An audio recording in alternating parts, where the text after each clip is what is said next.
Is there a link between ADHD and sleep apnea? Find out today on the Breathing Wellness vlog. Welcome to the Breathing Wellness vlog, a weekly video response to some of your questions about breathing, sleeping, and living a pain-free life. This week's question is there a link between ADHD and sleep apnea?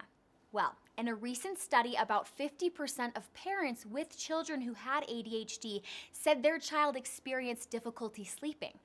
Another study involving children with ADHD found these children had less refreshing sleep, difficulty getting up, and more daytime sleepiness.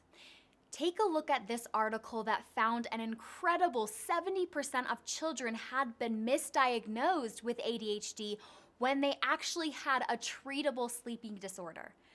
Many factors need to be considered when it comes to diagnosing and treating these symptoms. But children diagnosed with ADHD who have been treated for sleep-disordered breathing have seen significant improvement in their behavior-related issues.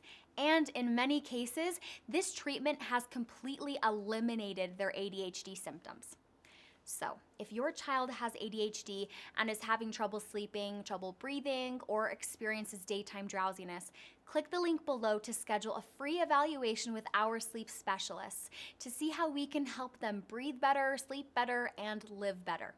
I hope you found this video useful. We'll see you next time.